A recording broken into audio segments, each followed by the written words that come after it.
This time last year, I was ridiculously stressed. I was in the final rounds of the job I'm in now and a few other jobs, and I was just like, what do I do? And I was stressed because I applied to less than 50, less than 50 jobs. And I received a ton of callbacks and I was doing interviews, and now I had like maybe 6 or 7 final interviews.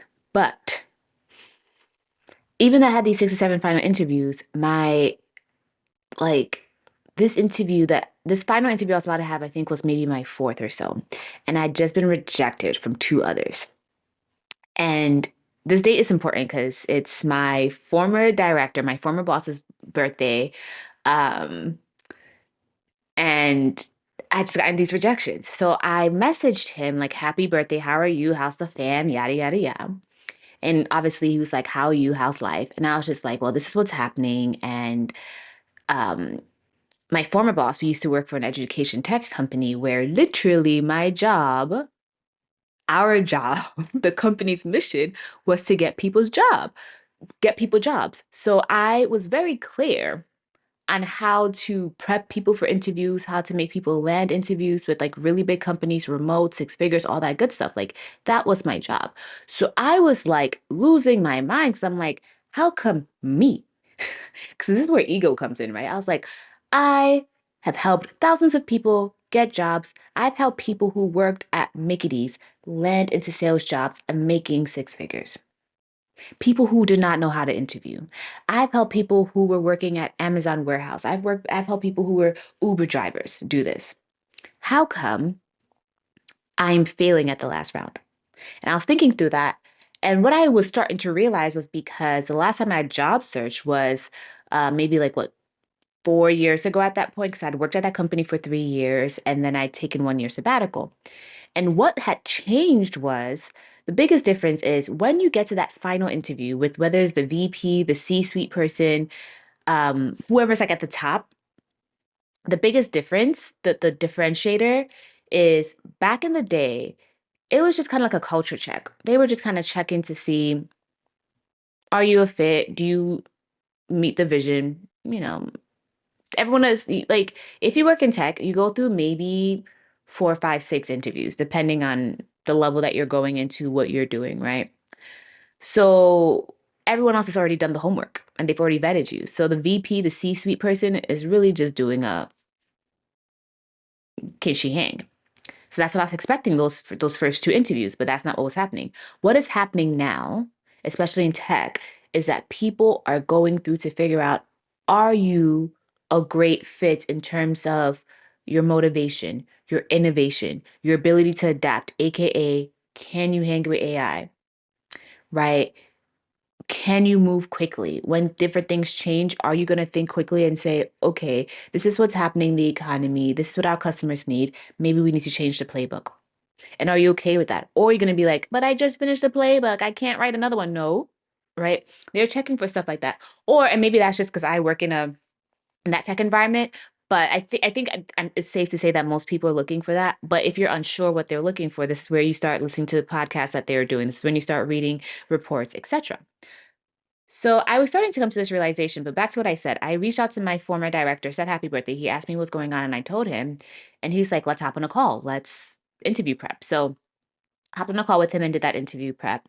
And then I also paid for coaching. I also hopped on a call with someone I'd been following on TikTok for years, and she had the title that I had at a really big tech company. Oh, she had the title that I wanted, um, and worked at a big tech company, and she'd been doing that for like 4 years. And just like me, she pivoted into that. So I was like, okay, she probably knows kind of the stressors that I have, but also she knows exactly what's, they're looking for. So I did that.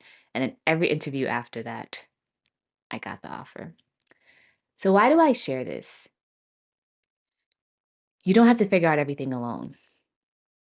I know it may feel like it, but you don't have to figure out everything alone because even if you're an expert in some stuff, there's still some blind spots you have. And you can get to a certain level. You can get to a certain level and say, "Oh, I think I see where I'm going wrong." And you could be right. But just because you see where you're going wrong doesn't mean you entirely know what to do to fix it. So between my former director helping me out and then me paying for coaching, I figured out. And I would say in total, the investment I think was $300 for the coaching, and then that coaching call I think was 45 minutes, either 45 minutes or an hour. I don't really remember one of those. And we did interview prep. She gave me a rubric. She asked me the common questions, the pitfalls of the industry. And then with my former director, let's say maybe another hour, right? So actual talking to other people, maybe 2 hours of my time, and then I pretty much prepped. Like I was on ChatGPT, I was doing all this other stuff. I was printing stuff out, reciting stuff, Googling stuff, listening to podcasts, stuff like that. So for that final interview alone, I probably spent, let's say, 6 hours prepping for it. Right. And and I'm just simply talking about the job I have now. But I also want to point out, even though like obviously I'm just thinking about the job I have now, I had like maybe four other interviews with other companies.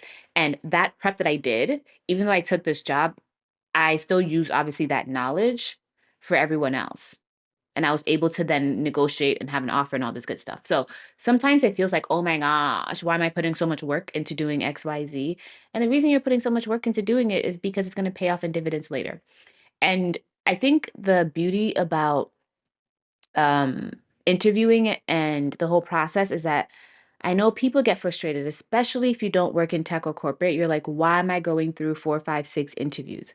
And the way I see it is every single thing I did throughout those interviews, I use in my job. So ugh, I'm gonna try to like remember because even I also applied for government jobs too. And the government jobs, I think the government jobs are like usually about four interviews, whereas like the tech jobs are a little bit more. But essentially, and the government job kind of like rubbed me the wrong way because I didn't even meet, no one talked to me really about the role, right? It just went straight from I applied, then they were like, okay, come in and do this. No, I applied and then I think they would just send me a work thing to do, like a why am I missing my words today? Like a work sample. And then the ones that I got the next phase, then I would meet the person who would be the hiring manager, and then I would meet leadership, which I didn't like because I'm like, how come no one has like talked to me? It's only email. Whereas like for tech, what happens is that your first call is with a recruiter. Now this is like a 15-minute phone conversation, right? This is also where like if you're in the job search, do several things. One, answer every single phone call, unknown number, with a smile in your voice. Because I also did a lot of informational interviews and I would call people. I mean, we would be clear, would be on the calendar, and they'd be like, hello, who's this? I'm like, hi, I'm A4. We spoke on LinkedIn. We emailed. So aggressive, right? And some of that kind of gave me some understanding of maybe the company, the people. Um, and that was informational interviews. So now reverse that. If a recruiter is calling, they're usually calling on your cell phone, right? It's not a Zoom call. They're calling on your cell phone and they're just doing a few questions. If that is the case, make sure that every single time you're picking up the phone call, it is with a smile in your voice and you're like, hey, what's up? Right?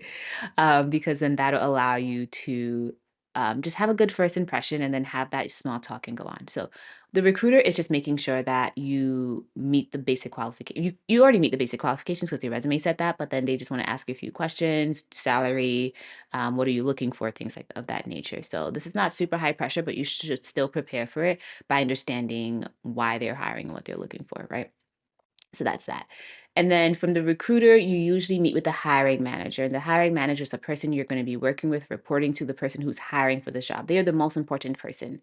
If they like you and they're locked in with you, you're pretty much good, right? So this is where they're asking you questions about your methodology. How do you do your work? They're not only doing a vibe check of like, do I want to work with this person? And you should be doing the same thing too. They're also figuring out like, what is your expertise? Do you understand where the company's going? Do you understand what they need, etc.?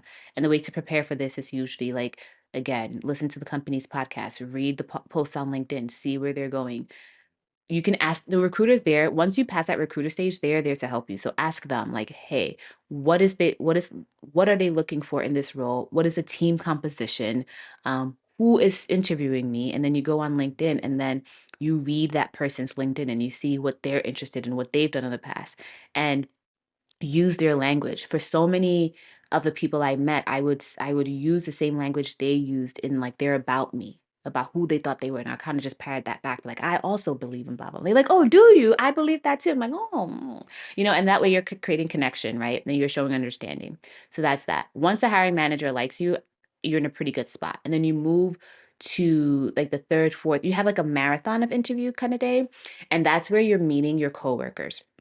When you're meeting your coworkers, you have to understand that what they're looking for again is, can I work with this person? And will this person make my life easier? So again, you're bringing your expertise, but you're also asking them questions about the role, the company, how you can help them in your role, and affirm that you can help them, things of that nature.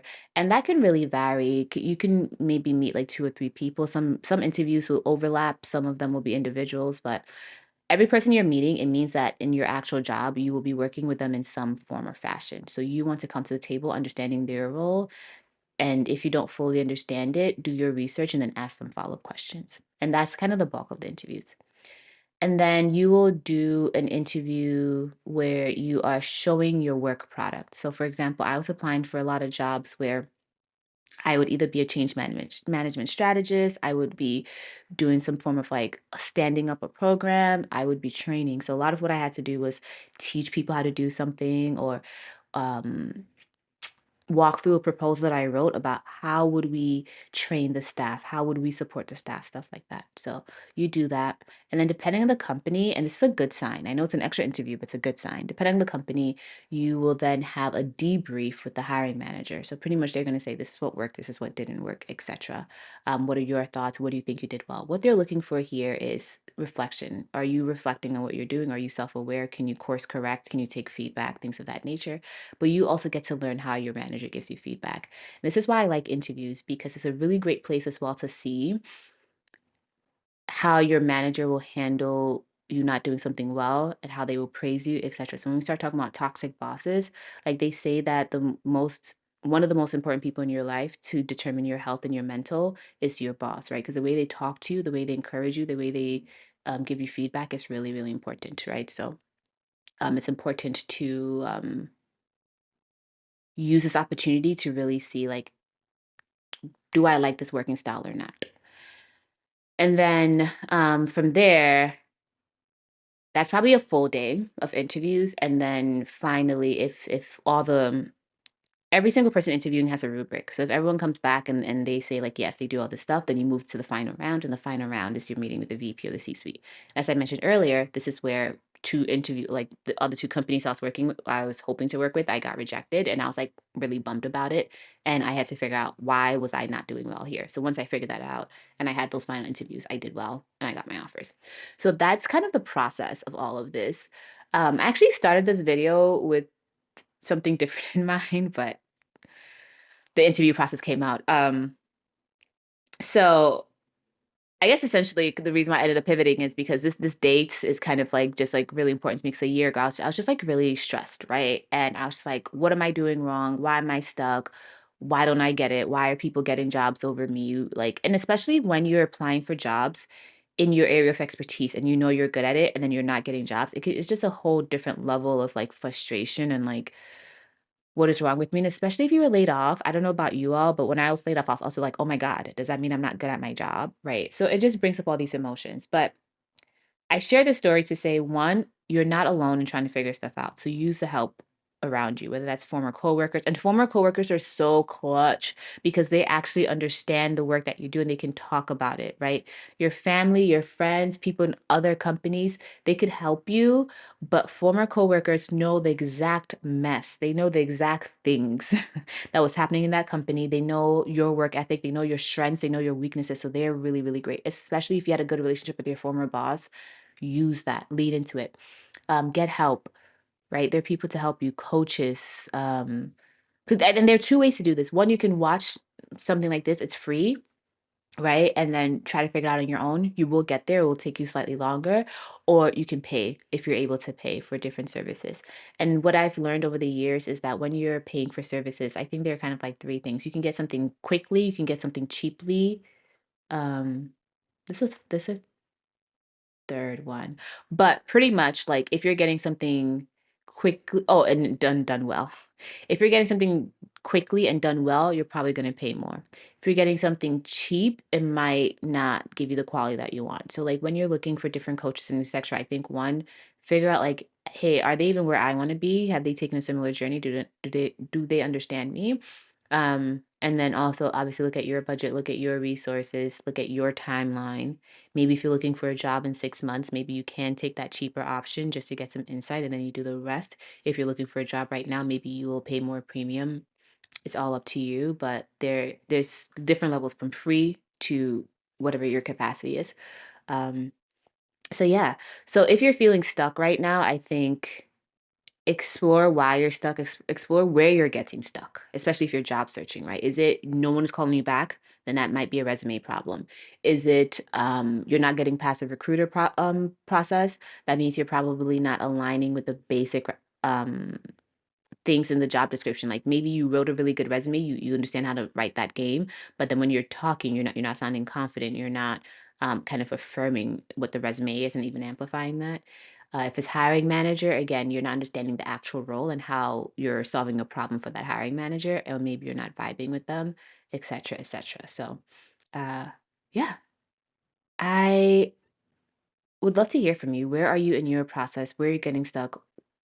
Are you stuck? Are you looking to pivot? Where are you in your journey? Like, drop it in the comments. Let's all help each other out and move forward. All right. And I also have my playbook. So, as I said, it was a journey from 50 applications all the way down to I think I ended up with like 4 job offers. How did I do that?